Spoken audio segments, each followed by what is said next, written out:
Oh no.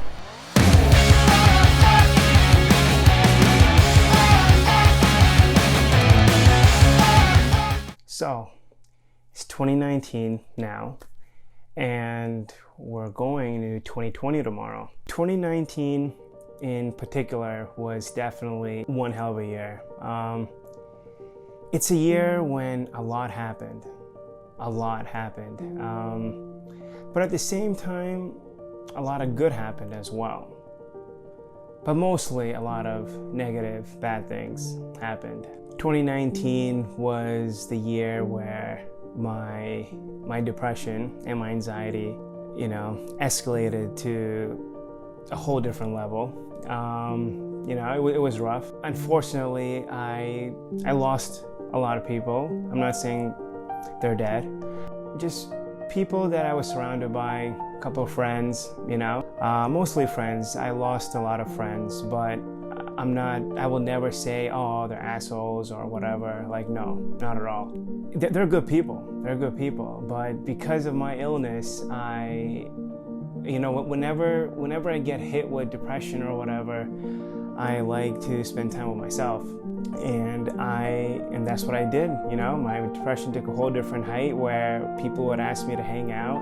I would say no, or I'll make something up. And then if you think about it, why would you want to be friends with someone who doesn't hang out, right? Like, I couldn't even go grab a beer, or I couldn't even just hang out with people that I enjoy spending time with. I couldn't do any of that for some reason. And I know why that happened, but I just couldn't, and it was crazy, right? So I lost a couple of friends because of that, and I get it. And if you're watching this, I want you to know I have nothing against you. It's so on me. And I get it. It's annoying, man. It's really annoying. I know even with my ex-girlfriend, she was awesome. She was the best girlfriend that I've ever had, to be honest.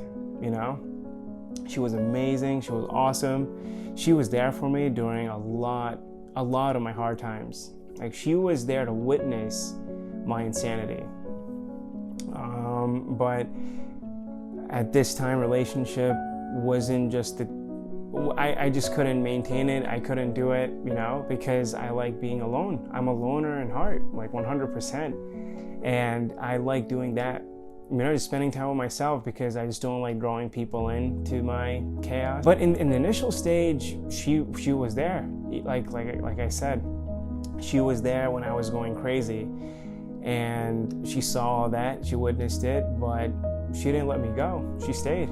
She stayed every step of the way. And if you're watching this, I'll always forever love you. But then things took a different turn where, I had to call it quits. But she was strong. She was strong enough to be like, no, we're gonna get through this, it's gonna be fine. But I just couldn't. I couldn't put someone in my shoe like that, I feel like it was wrong. Personally, I just felt like it was wrong, so I just didn't do it. So I lost her as well. And then we tried to be friends, and that couldn't even work, because I'm like, I'm not trying to be an asshole, but I just don't have time for this. I'm trying to focus on myself, Again, thanks to my ex-girlfriend and thanks to her best friend's mom. They were the reason why I went to a psychiatrist, and told him my problems and told him what's going on and how I feel and all that.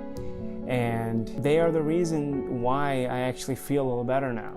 I feel like I have more control, So, like I said, 2019 was not just bad memories and negative moments. There was also a lot of good that happened. I started taking medication. I started my treatment plan. I started going to therapy. Things are actually going pretty well, There's a lot of places that need improvement, but, from what I was before, I am definitely doing a lot better. Definitely. And it's awesome. It's good, because I never thought I would ever feel this way. And I'm not even feeling 100%. It's only been a couple of months, but I could feel it kicking in and me taking more control. So that's one of the good things that happened to me in 2019. But here I am, and I'm doing better. Yeah, I always had a feeling that I might be bipolar because I go through those mood swings. I am the king of self-diagnosis, and it's really bad. If you do that, stop. It's just not worth it. It's stupid. Don't do it. But I did it. It was always in the back of my head that I might be bipolar, you know, but I wasn't really sure. I went to the doctor, I went to the psychiatrist, and I spoke to him, and then like hearing those words from him saying like, yeah, you are showing symptoms of bipolar disorder, it really shook me. You know, like when a doctor tells you some crap like that, it's upsetting. Literally bummed out. And what's crazy is that the morning when my psychiatrist told me like, hey, this is what you have, blah, blah, blah. But that afternoon was the day where we were filming the first interview for the book of Matt Richards. And I'm telling you, being part of that project was the greatest thing that could have possibly happened to me at that time, because it didn't even make me think of my diagnosis and things that are going on, you know.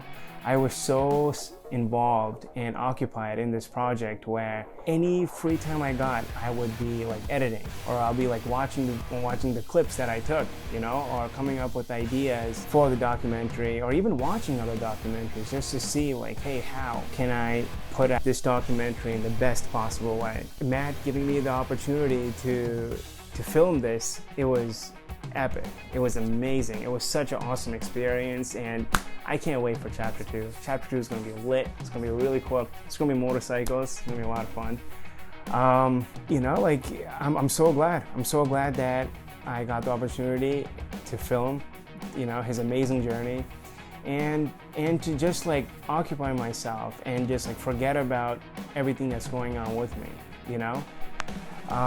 But at the same time, me being involved in this project also boosted my confidence to a different level as well. Like, I'm like, wow, I could actually make videos. It gave me the confidence on my cinematography and also my editing. Like, yes, there's a lot of improvement. There's a lot that needs to be improved, you know. Still a rookie, still figuring out the science of cinematography and editing. Things that revolve or the elements of filmmaking, you know. There's a lot to be experienced and learned. It was awesome. Like, it boosted my confidence, and that's when I knew like, no, I could actually do this. I could pull it off, and it made me want to learn more. It made me want to like read more about filmmaking and watch more YouTube tutorials. Instead of going to bed watching The Office, I would be watching tutorials. You know, how to do this, how to do that, you know. I even YouTubed, hey, Sony a7 III, how to use this camera, you know, or specs or things like that, how to do this, how to do that. But no, I just updated my camera, and I can't wait to try the time lapse. It's gonna be crazy. I got so involved where I fell in love with filmmaking a lot more, and I just became more productive. I'm not a social butterfly, I'm not so good in socializing, but ever since I knew that I had this gift and talent in making films and videos and working on them, I just started mingling with people. I started being more talkative, hanging out with people and doing stuff. There's a lot of projects starting mid-January, and I'm so fucking excited, and I'm blessed, you know? Another thing is that what really hit me in 2019 is that my depression took a whole different turn. There was a time where I stopped going to work. I started forgetting about my bills, like crazy problems with my payments and this and that. I don't know, I just couldn't focus. I just couldn't even stay on top of anything. I just lost it completely. And then what did I do? My faith in God has gone to a different level as well. When all hope is gone, I started praying again. I started reading the Bible, and it made me build my faith, what I once lost, you know? So I started praying, you know, I pray every day. But I'm not like super religious or anything, but I pray and it feels good. Through all these struggles, I feel like it made me closer to God. And then whenever shit goes down, I pray. I'm like, yo, me and you, man, you know, that's all I got. Help me, you know, and help the other people that are going through even more terrible situations, you know? So like, you know, like that slowly I started building my faith, and it's funny. But yeah, so so my faith in God has improved. And another thing that I learned in 2019 was that You can't stay positive all the time. That's another mistake that I made for a very, very long time.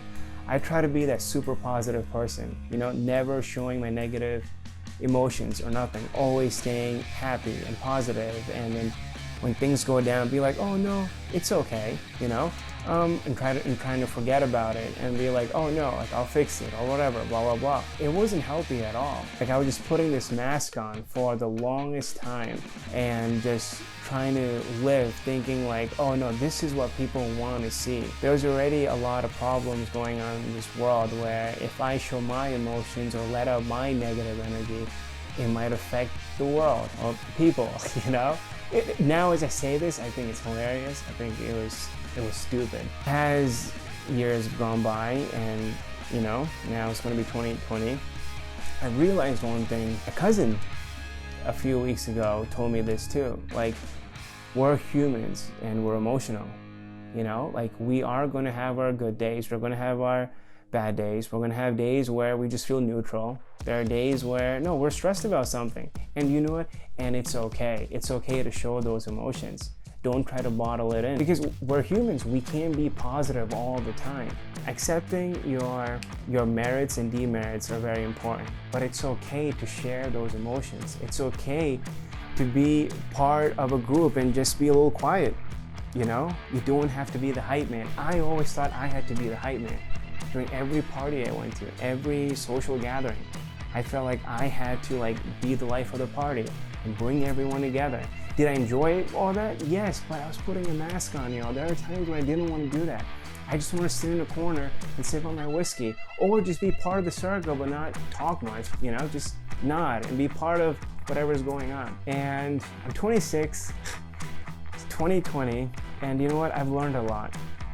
And I'm not saying, oh, 2020 is going to be an amazing year, nothing but awesome stuff. There's a lot of awesome things that are going to happen in 2020, you know? Matter of fact, aside from all my projects in my creative life, I'm starting school. I feel like I wasted 6 years of my life, you know, because of this illness, and I couldn't take control of my life at all. But now I feel like I have a lot more control, and surprisingly, I'm so motivated, and I can't wait. I can't wait for school. Don't get me wrong, on Instagram, you are gonna see my bitchy moments, you know, about like, oh, fucking class, blah, blah, blah, you know? But I'm pumped and I can't wait. I can't wait to go back to school, get my degree, and, you know, and do what I wanted to do. I'm not pushing filmmaking and photography to a side, no. I'm gonna be working on that as well, but I wanna earn my degree, and I'm doing that. So January 22nd, yeah, we start. If you don't have a resolution for 2020, and I feel like if we could keep things real, I feel like we would individually be happier people. What's 2020? Clear vision, right? I feel like it's gonna be an exciting, fun year, but at the same time, there are gonna be moments where it will be tough. Maybe some things from the past will come up, but you know what? It's part of life. Unfortunately, life is not all about great, happy moments. There's also suffering in it, and you know what? That's part of life, and I feel like that's what makes us. The experiences we have through suffering and through our awesome, great memories and happiness. All that combined together is what makes us our own individual. For those, especially for those who feel like they have some kind of mental illness or whatever, I'm telling you right now, over and over again, please go get help. I'm telling you, I wish I did this before, but I didn't because of where I was at that time. But you know, ever since I started therapy and I started my treatment plan, it's been a game changer. And I'm telling you, you guys are going to see the growth. You guys are going to see the difference. And I'm telling you, again and again, if you have any kind of mental illness, please go get help. I'm not saying to go shove down pills. No, you don't even start off with a psychiatrist. Go to therapy. Sometimes you don't even need a psychiatrist. You just need therapy. I need to visit a psychiatrist because things got pretty messed up, you know? So speak to your therapist about it. He or she will tell you whether you need it or not. They could really help you, but again, it's very, very important. This thing, your mind, it's crazy and it's scary if you don't take care of it. It really is. Therapy is expensive if you don't have the funds for it. It really is. But you know what? We all have negative habits. Every single one of us, we do. Stop one of those habits. For me, it was cigarettes.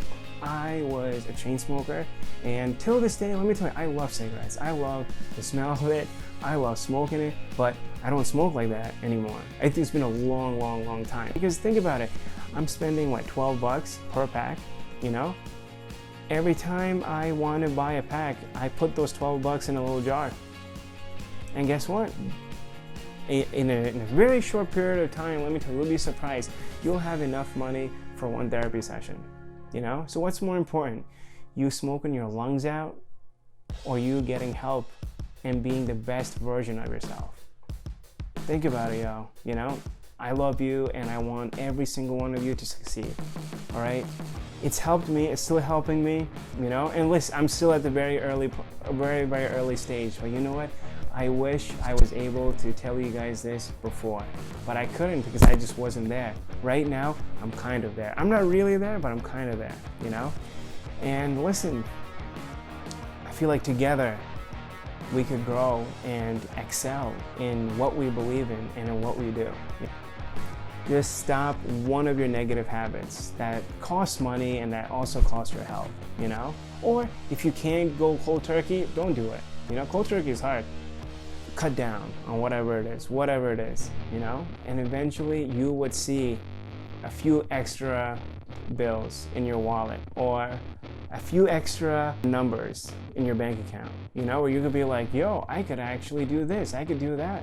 So to all my fellow human beings, there's aliens watching this, all right, for you as well. It's 2020, Happy New Year, and stay awesome, stay sick, and one love. Don't forget, be real, cut down a bad habit, or completely get rid of it if you can. And if you have mental illness, please, please take control over it, all right?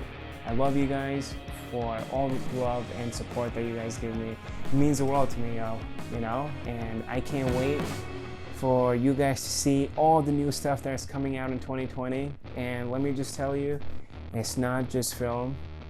There's gonna be some music. There's gonna be some art involved. So I got it all written down, and I'm gonna start executing them one by one. And I can't wait. Aside from that, I'm starting school, and I can't believe I'm excited for school, you know? But it's time, you know? Get that degree. Masters? I don't know, let's see. See you later, y'all.